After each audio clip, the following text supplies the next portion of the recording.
In 1861, 3 bulls, says I. In 1861, 3 bulls, says I. In 1861, we licked the Yankees at Bull Run. And we'll all drink stone blind. Johnny, come fill the bowl.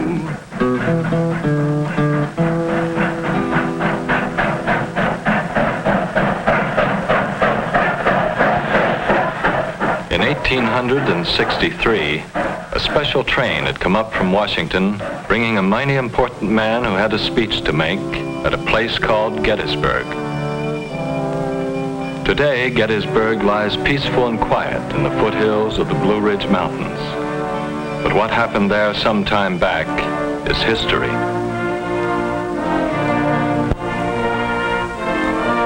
Not far from Gettysburg, there's a great valley lying astride, calling it the Cumberland, and another south, the Shenandoah. And at Harper's Ferry, right where the valleys meet, a grave and tragic conflict springs to life. I, John Brown, am now quite certain that the crimes of this guilty land will never be purged away but with blood. John Brown's body lies a mouldering in the grave, but it marched on above the great valley, anticipating a deadly struggle between two ways of life.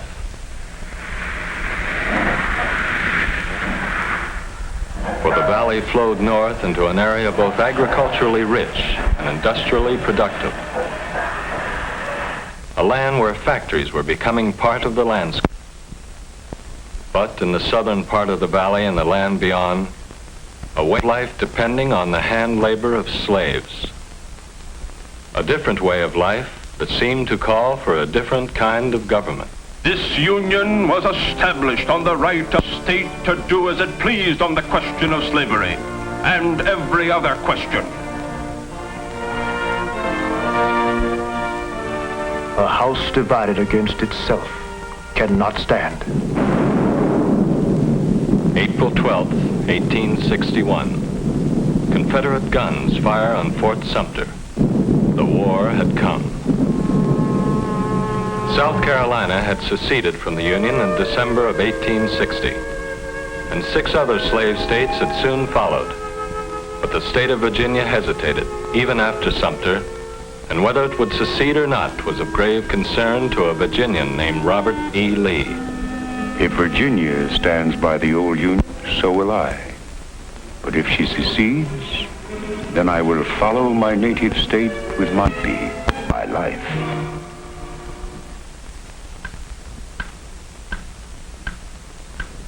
And so when Virginia seceded, 5 days after Sumter, the North lost more than a state. It lost a general.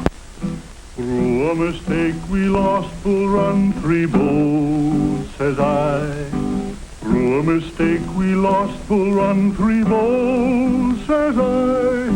Through a mistake we lost Bull Run, and we all skedaddled to Washington.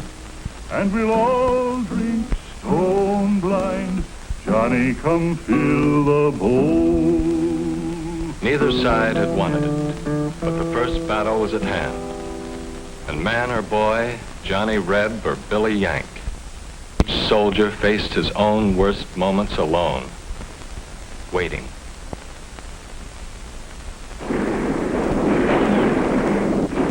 The raw northern troops hadn't meant to run that day, but run they did. It wasn't going to be a short war. Bull Run was a defeat for the North, but not a decisive one. And by the spring of '62, McClellan, now with a tough and disciplined army, the Army of the Potomac, embarked aboard a huge fleet of wooden ships to the James River for a drive on Richmond. Hard fighting brought the Union Army to within 4 miles of Richmond, the heart and symbol of the Confederacy. But with victory almost within his grasp, McClellan learned that his own capital was threatened by Confederate cavalry. They were stopped by Union forces, but McClellan, despite his superior numbers, was defeated by Lee in a series of battles known as 7 days. Richmond was still threatened, but for that matter, so was Washington. Thus, the war in the East was indecisive. But things were going differently in the West. Here, where broad rivers cut into the Confederacy, an unknown Union general had surrounded. Commander asked this unknown for terms. The reply was, "No terms except unconditional surrender." an unconditional surrender grant it was from that day on. But Ulysses S. Grant was not always to have things on his own terms. One Sunday morning in early April at his headquarters,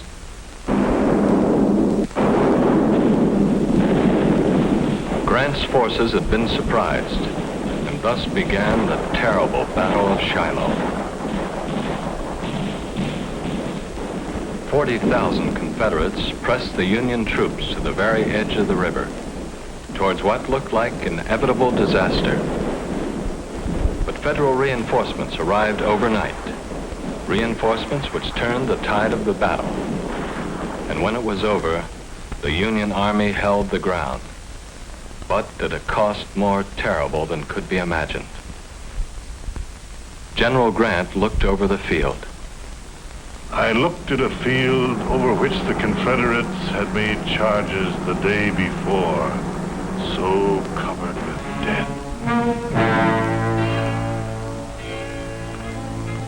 Now, after more than a year of hostilities, the grand strategy of the North began to emerge. Total blockade on the sea, and the splitting of the Confederacy by way of the western rivers. Thus, the West was to prove crucial in this war between North and South. But Lee in the East was a general to be reckoned with.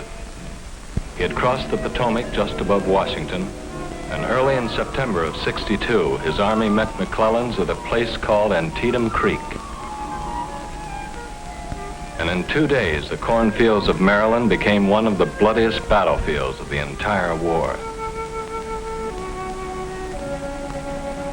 It was not news of a decisive victory which reached the White House, but it was enough of a victory and what Abraham Lincoln had been waiting for.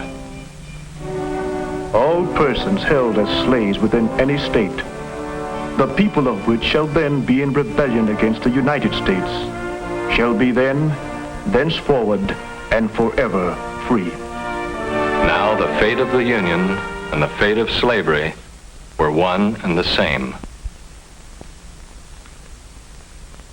The spring of '63 found the war moving into its third tragic year, with Federal troops deep in Confederate territory in the West.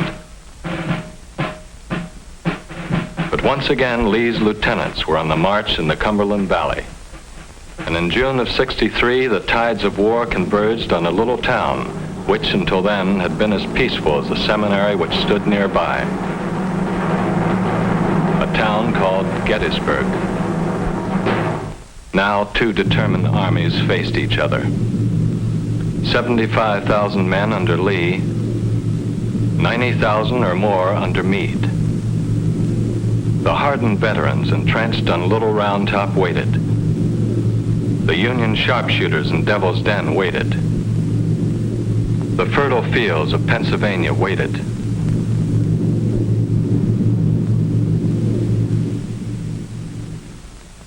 But Lee's first assault failed to dislodge the Federal troops from Cemetery Ridge. Meade's men got what sleep they could among the graves that night. The fighting had been hard. And when morning of the 3rd day came, Lee mounted his fateful attack.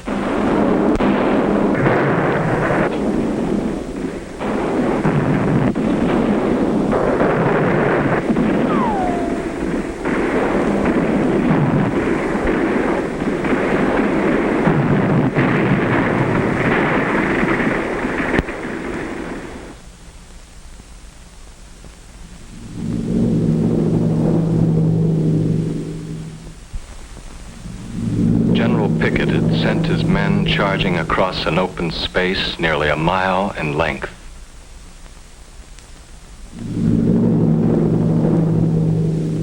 They had moved with the steadiness of a dress parade. Their defeat was one which all but sealed the fate of the Confederacy.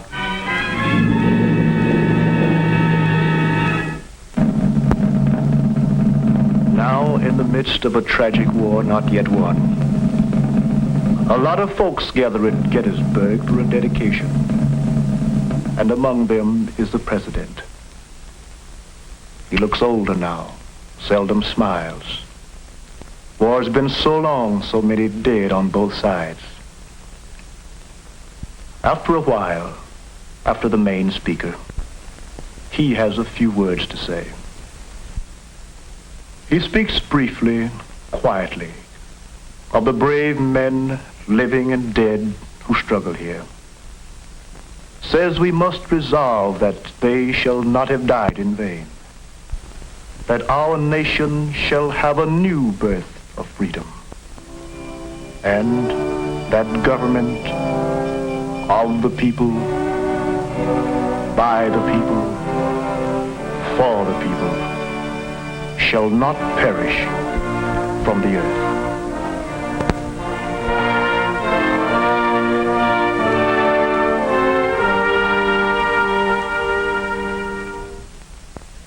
But the terrible war went on, and once again the West proved crucial. Vicksburg had surrendered to Ulysses S. Grant in July of '63. Then Grant took command in Chattanooga and stormed the Confederate positions on Missionary Ridge. East Tennessee, the way into Georgia, was now in Union hands, as was the Mississippi River. The Confederacy was divided, and in Grant, Lincoln had at last found a fighting general. Now placed in supreme command of all Union forces, Grant threw the Army of the Potomac into the Wilderness Campaign. Slashed at Lee's line, was pushed back, struck again and again. The South was slowly being worn down by the better equipped and larger armies of the North, by strangling blockade on the sea. And once again, word came from the West. Federal victories there were opening the way into Georgia. And the way into Georgia was taken by William Tecumseh Sherman. Atlanta fell to Sherman in August of '64, and then began a 300-mile march to the sea. A march whose mission was to destroy the productive heartland of the South. A march whose mission was accomplished. The garden area of the Confederacy was laid waste. In 1864, the rebels had enough of the war, and we'll all drink stone blind. Johnny, come fill the bowl. The war could not go on much longer. Grant besieged Petersburg, and with Sherman's cavalry joining him, forced Lee to abandon his capital. It is April 3rd, 1865. Lee's armies are all but surrounded. 6 days later, two former graduates of West Point meet in a small house in a town called Appomattox. And Ulysses S. Grant, whose initials stand for unconditional surrender, converses at length with Robert E. Lee, who hopes for something better than unconditional surrender. My men would like to take their mounts home with them for the spring plowing. Yes, it's doubtful if they will be able to put in a crop without the horses they are now riding.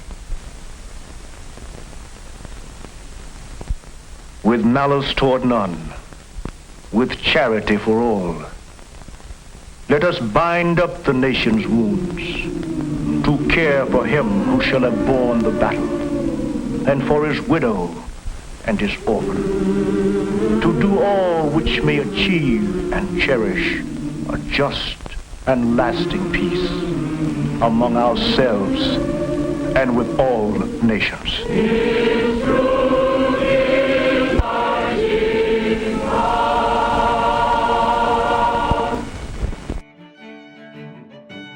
Thanks for watching. If you'd like to help us produce more compelling historical content like this, please like, comment below, and share this video with fellow history buffs. And of course, be sure to subscribe to help keep history happening.